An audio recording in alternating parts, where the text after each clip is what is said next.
The monitor wasn't screaming yet, but I was already losing him, and the worst part was that I still didn't know why. I had treated 100 cases that looked exactly like his, made every textbook decision, done everything right, and he was still slipping through my fingers like sand I couldn't hold. It wasn't until the radiologist's voice cracked over the phone that I understood. We hadn't been fighting an infection at all. His name was Walter Gaines, and he arrived at St. Clement's Medical Center on a Tuesday night that smelled like floor wax and leftover coffee. He was 73 years old, a retired postal worker from Dayton, Ohio, with hands that still looked like they'd carried the weight of the world one envelope at a time. His daughter, Carol, had driven him 40 minutes through the rain because he'd been acting strange all afternoon, not himself. She kept saying, as if she needed to convince me, confused, slow to answer, staring at walls like they held something only he could see. His temperature was high, his blood pressure dangerously low, and his breathing had that shallow, labored quality I've learned to respect the way sailors respect a quiet sea before a storm. I remember watching him being wheeled in and feeling that familiar click in my brain. The one that comes after 25 years of emergency medicine. After thousands of patients and thousands of nights, the one that said, "I know what this is: fever, confusion, low blood pressure." An elderly man who hadn't been eating well, probably hadn't been drinking enough water. Maybe had a urinary infection that spiraled, or a pneumonia that crept in silently. The picture was clean, almost textbook. My resident, Dr. Marcus Webb, a sharp 29-year-old who reminded me of myself before the gray crept in, read the chart over my shoulder and said it before I could, sepsis protocol. I nodded without hesitating. The team moved the way good teams do, not with panic, but with the kind of focused urgency that looks almost calm from the outside. IVs were placed, blood drawn, fluids running. The broad-spectrum antibiotics started within 20 minutes of Walter's arrival. Carol stood at the edge of the bay with her coat still on, one hand pressed to her collarbone, watching us with those wide, exhausted eyes that family members get when fear hasn't fully arrived yet but is standing just outside the door. I walked over and explained what we believed was happening. Told her we were treating him aggressively, told her the words that are supposed to sound like comfort. We've got him, we're on it. Walter himself was barely present for any of it. He answered questions in fragments, his voice thin and papery, his eyes drifting toward the ceiling between sentences. At one point, he looked directly at me and said, quietly, "Something's wrong in my belly." I noted it. I factored it into the clinical picture. Abdominal discomfort wasn't unusual in sepsis, especially in an older patient who might have an intra-abdominal source of infection. I didn't dismiss him, but I also didn't stop and truly listen the way I should have. The way I tell my residents to listen, the way I was trained to listen before the years, taught me the dangerous shortcut of pattern recognition. The first hour passed with Walter not improving the way I expected. His blood pressure responded weakly to the fluids, stabilized just barely, then began drifting south again. His skin had taken on a grayish, waxy quality that I told myself was consistent with severe sepsis in an elderly patient. Marcus rechecked his vitals, adjusted the fluid rate, and looked at me with a question in his eyes that he was too professional to say out loud. Shouldn't he be doing better by now? I told him to give it more time. I believed what I was saying. That was the problem. Carol came to find me around the 90-minute mark, and there was something different in her face. Not just fear anymore, but a sharper, more desperate kind of attention. The look of a woman who has known her father her entire life and is watching him become someone she doesn't recognize. She grabbed my arm gently, apologetically, the way people do when they don't want to be a burden even in crisis.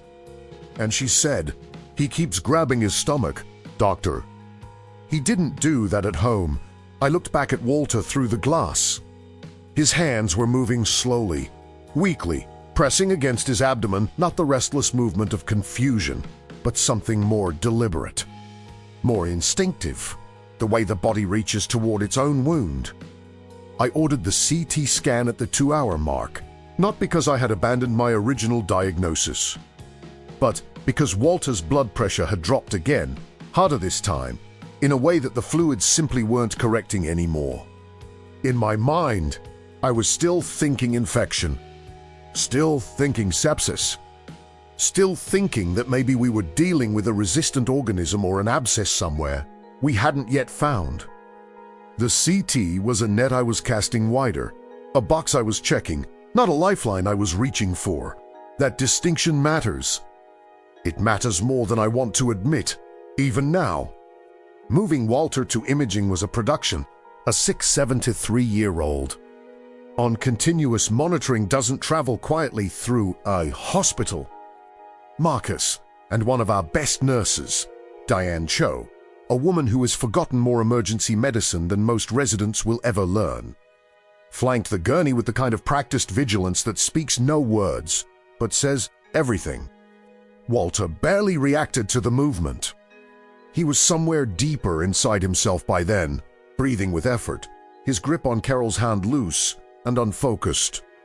She walked beside him to the door of radiology and stopped there, because that's where the rules said she had to stop, and watched him disappear behind the doors with an expression I will never fully be able to describe. It was the face of someone trying to memorize a person. The call from radiology came 11 minutes later. Doctor, Sandro Okafor, radiologist that night, is not dramatic person. She speaks in the flat, deliberate cadence of someone who has learned that precision matters more than emotion in her field. But there was something tight in her voice when she said my name, something that made me straighten up before she had spoken 3 words. Elliott, you need to hear this right now. She told me what the scan showed, a large aneurysm in the main abdominal artery, the great vessel that runs like a highway through the center of the body. And it had begun to rupture, leaking slowly into the abdominal cavity. It hadn't fully burst yet. There was still time, but time was already running. I stood at the nurse's station with the phone in my hand for approximately 3 seconds after she finished speaking. And in those 3 seconds, the entire clinical picture reorganized itself in my mind with brutal, humiliating clarity. The fever, possibly real, possibly a stress response from the body under internal hemorrhage. The confusion, not infection reaching the brain, but the brain being starved of oxygen as blood pressure fell and blood pooled where it should never pool. The abdominal discomfort Walter had mentioned in fragments. The hands pressing against his own belly, his body telling me what I had been certain to hear. I hadn't been fighting an infection. I had been standing at the wrong door the entire time, knocking, while the real emergency bled quietly 2 rooms over. Move fast. The vascular surgery team was paged as a code read, Dr. James Calloway, the senior vascular surgeon on call, answered within 90 seconds, and I gave him the information in the clipped, stripped-down language that emergencies demand. He was already moving before I finished the sentence. The OR was notified, the blood bank activated, and Walter's gurney was redirected mid-hallway. Turned around from the recovery bay he'd been in, heading now for the elevator and the operating floor above us. Diane managed the 4th lines without breaking stride. Marcus was on the phone with the anesthesia team. The whole machine shifted gears in under 4 minutes, and all I could think, walking fast beside Walter's gurney, was that every one of those 4 minutes had a price. Carol was still in the waiting room when I found her. She stood up before I even reached her, because people in waiting rooms learn to read doctors' walks, and mine told her everything before my words did. I sat her down and I told her the truth, all of it, plainly, and without softening it, what we had found, what it meant, what we were doing, and what we didn't yet know. She didn't cry immediately. She just looked at me with those same eyes, and she said, "Is it because we waited too long?" I didn't answer right away. Not because I was avoiding the question, but because I was. for the first time that night, truly thinking before I spoke. There is a concept in medicine that we talk about in lecture halls and case conferences, but almost never say out loud in the middle of a shift: premature closure.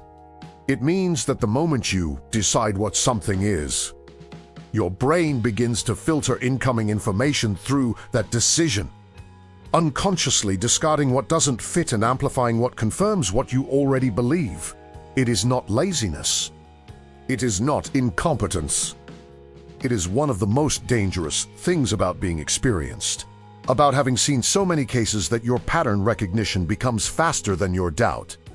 I had diagnosed Walter Gaines with sepsis in the first 3 minutes of his arrival, and for the next 2 hours, everything I saw through that lens. Standing in the corridor while they prepped the OR, waiting for the elevator that would take Walter upstairs. I ran the timeline backward in my mind the way you do when you already know the ending, and are looking for the moment where the story could have changed. His blood pressure hadn't responded well from the start. That was a sign. His pain, however vague and confused in his telling, kept returning to the abdomen. That was a sign. The way his pressure would briefly recover with fluids and then fall again, as though something was undoing our work in real time. That was a sign. Each one of those signs was explainable within the framework of sepsis. None of them, individually, would have made a different doctor stop and change course. But together, in hindsight, they formed a pattern that pointed somewhere else entirely, and I had been too anchored to my first impression to see it. Marcus found me in the corridor and stood next to me without speaking for a moment. The way young doctors do when they sense that the attending is somewhere between clinical and personal, and they're not sure which conversation is needed. Finally, he said, carefully, "Could we have caught it earlier?" It was the right question and the wrong question at the same time. Right, because in medicine you must always ask it. That is how medicine improves. How protocols get written, how the next patient lives when this one almost didn't. Wrong, because in the middle of a crisis, when the patient is still alive, when the surgeons are still scrubbing in, the question of what should have happened can pull your focus from what needs to happen now. I looked at Marcus and I said, "Yes, write that down." Not now, but write it down. The harder question, the one I kept circling without landing on, was one of system and not just instinct. St. Clement's that night had been running at 112% capacity. There were patients on gurneys in hallways, nurses managing ratios they should never have to manage, residents making decisions under supervision that was stretched thinner than it should have been. The CT scan that ultimately saved Walter's life, or gave him the chance to be saved, had been delayed not only by my clinical assumption but by the queue in radiology, by the one technician who had called in sick and hadn't been replaced, by the infrastructure of a public hospital system doing its impossible best. Walter's case wasn't just a story about one doctor's bias. It was a story about every crack in the wall that a patient falls through before anyone catches them. And Carol's question, "Is it because we waited too long?" was still sitting in my chest like a stone I hadn't swallowed yet. Because the honest answer was partly yes. Not because anyone had been negligent in the way that word sounds in a courtroom, but because the kind of waiting that happens in medicine is often invisible. It hides inside decisions that felt correct at the time, inside protocols that were followed correctly but inadequately, inside the space between what we know and what we assume we know.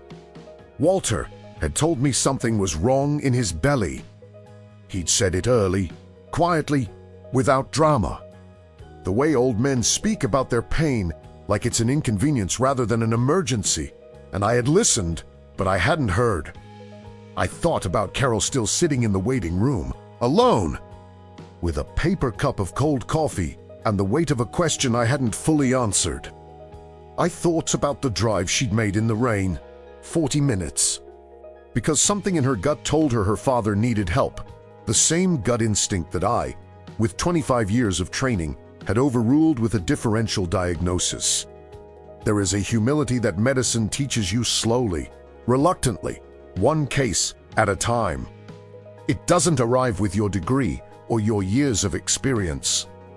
It arrives in moments like that corridor, in the fluorescent-lit silence between the decision you made and the one you should have made. When the elevator is taking too long and you are very, very aware of how much you don't know. The elevator doors opened on the surgical floor, and the controlled chaos that followed had the quality of something both practiced and desperate. Practiced because every person in that OR had trained for exactly this. And desperate because Walter's pressure had dropped again in transit, harder than before. The kind of drop that tells you the leak has accelerated, that the slow bleed has decided to become something faster. Dr. Calloway was already gowned, already moving with the economy of motion that comes from 20 years of vascular surgery. Every gesture precise and unhurried in a way that seemed impossible given what the monitors were saying. I stood at the scrub line where my clearance ended and his began, and I handed Walter over the way you hand something precious and fragile across a threshold with both hands. With your full attention, and with the quiet prayer that the person receiving it is better equipped than you are. I have stood at that threshold hundreds of times in my career, and it never becomes routine. There is always a moment, brief, almost too brief to name, where the patient is between worlds, between your care and the surgeon's, and they belong fully to neither. Walter was unconscious by then, sedated by the anesthesia team, his face slack and pale, and somehow younger looking without the pain furrows of the past 3 hours. I looked at him for exactly 1 second before stepping back, and I thought of something Carol had said while I was explaining his condition to her, that he'd taught himself to play guitar at 65, that he had a trip to Montana planned for next summer, that he made terrible pancakes every Sunday morning and the family ate them without complaint because the ritual mattered more than the pancakes. I thought about the Montana trip. I thought about how much I needed him to make it. The surgery lasted for hours and 17 minutes. I know this because I stayed. Not because protocol demanded it, not because there was anything more I could do medically, but because leaving felt like abandonment irrational. I know, but medicine is not always rational. And the doctor who tells you their job is purely clinical has either never lost someone or learned to lie about it. I sat in the surgical waiting room with Carol, not as her physician anymore, but as another human being in a room that smelled like antiseptic and recycled air. In those plastic chairs that seemed designed to make waiting feel exactly as uncomfortable as it is. She told me about Walter, about the 40 years he'd carried mail in all weather, about her mother, who had died 6 years ago, and how Walter had never quite returned to full color after that loss. About the way he still set 2 coffee cups every morning by instinct. Marcus came to check on me around the 3-hour mark, appearing in the waiting room doorway with the quiet discomfort of someone who doesn't know if his presence is wanted or intrusive. I waved him in. He sat down, said nothing for a while, and then, I've been going over the timeline. I told him we'd do that together, properly, in the debrief, but that right now, I just needed to sit. He nodded and stayed anyway, which was the right thing to do, the human thing to do. And it told me something about the doctor he was going to become. The 3 of us, a grieving daughter, an exhausted attending, and a resident who was learning in real time what medicine costs, sat in that artificial light and waited for a stranger in a gown to come through a door and tell us which direction the rest of our lives would turn. Dr. Calloway came through the doors at 2:47 in the morning. He pulled down his surgical mask as he walked, and I watched his face the way I've learned to watch surgeons' faces, not their words. Not first, but the set of their jaw and the quality of their eyes, because the face knows the truth a second before the professional composure arranges it into language. His eyes, when they found Carol's, were tired but not devastated. They carried that specific weight that comes not from loss, but from proximity to loss, from having stood at the edge and held someone back from falling over it. He sat down in front of her, leaned forward with his elbows on his knees, the way surgeons do when they want to be human for a moment instead of clinical, and he said, "He made it through. He's critical but stable. Your father is one stubborn man." Carol made a sound I cannot describe. Not a cry exactly. Not a word. Something between the two. Something that exists in a register that language hasn't quite built a container for yet. I stepped outside the waiting room into the hallway and stood there for a moment with my back against the wall. The weight of the last 6 hours settling into my shoulders in a way that felt physical. Geological, almost like sediment finding its resting place. The fluorescent light above me flickered once, the way lights in hospitals always seem to at the moments that matter most, as if even the building has a sense of drama. I was simultaneously relieved and undone. Walter was alive. And the space between his being alive and not being alive was measured in minutes. In assumptions, in the gap between what a patient whispers about their own body and what a doctor decides to believe. Walter Gaines spent 9 days in the ICU and another 11 on the surgical recovery floor. I visited him on the 4th day, not as his physician, because technically my role in his care had ended the moment he crossed into the OR, but as the person who had been the last face he'd seen before the lights went down and who needed, for reasons I couldn't fully articulate, to see his face again when the lights came back up.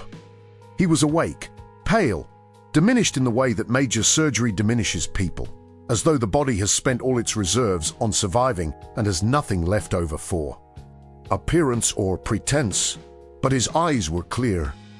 That was the first thing I noticed. The confusion was gone, replaced by the particular alertness of a person who has been close enough to the edge to understand what standing on solid ground actually means. He recognized me immediately, which surprised me a little. The is a disorienting place, and patients who arrive in the state Walter arrived in rarely retain clean memories of it. But he looked at me and said, simply, "You're the one who was there when I came in." I told him I was. He nodded slowly, carefully, the way people nod when every movement still reports back as pain. And he said, "I kept trying to tell somebody about my stomach. I didn't deflect. I didn't qualify or explain or reach for the professional language that creates distance between accountability and apology. I just said, 'I know. I should have listened sooner. I'm sorry.'" He looked at me for a long moment and then said, "You're here now." 3 words. I have carried them ever since. Carol was there for that visit, sitting in the chair beside her father's bed with a novel face down in her lap, the novel of someone who has been keeping vigil and chose a book for company but hasn't actually been able to read it. She stood when I came in, and the dynamic between us had shifted slightly from those waiting room hours. Less patients, daughter and doctor. More two people who had shared something difficult and come out the other side of it together. She thanked me, which felt both right and complicated. The way gratitude in medicine sometimes does when it arrives, wrapped around an outcome that could have been different. I thanked her back for driving 40 minutes in the rain, for staying, for telling me about his hands on his stomach, for being the detail that finally widened my lens. The debrief with the team happened on a Thursday morning, a week after Walter's surgery, in the small conference room off the attending lounge that always smells faintly of burned coffee and old case files. Marcus presented the timeline, clear, honest, unflinching, and the room listened with the particular quality of attention that comes when people recognize themselves in a story. Dewaj, no formal censura no reckoning. What there was, instead, was a long and honest conversation about the way clinical certainty becomes clinical blindness, about the protocols we follow and the ones we need to build, about what it means to truly hear a patient when the patient can barely speak. I told them what Walter had said to me at his bedside. "You're here now." I said it slowly, letting it sit in the room the way it had sat in me, not as absolution, but as direction. St. Clement's made to changes in the weeks that followed. One was procedural. Any elderly patient presenting with undifferentiated low blood pressure and abdominal complaints, however vague, would receive a mandatory imaging review within the first 90 minutes, regardless of the working diagnosis. The other change was less formal but perhaps more important. We started talking about confirmation bias in our weekly case rounds, not as an abstract cognitive theory, but as a living, breathing clinical risk that walks into the every shift wearing a different face. Marcus led the first of those sessions. He was good at it. Better than I expected, which probably means he'd been thinking about it longer than he let on. Walter went home on a Thursday afternoon. Carol sent me a photograph 2 weeks later. No message, just an image. Walter was sitting on a back porch somewhere, gray sky above him, a guitar in his hands, fingers pressed against the strings in a chord I couldn't identify from the angle. His eyes were closed. He looked like a man listening to something only he could hear, something private and important, the specific music of still being alive. I kept the photograph.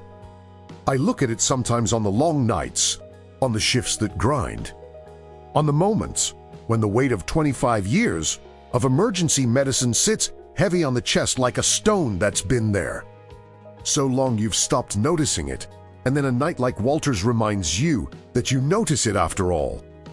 I've been doing this for 25 years, and I still don't know how to fully explain what it does to you, not the long shifts or the physical exhaustion, but the weight of the decisions, the ones you make correctly and the ones you almost don't. Walter Gaines was not the first patient who taught me something about the danger of being certain, and he won't be the last.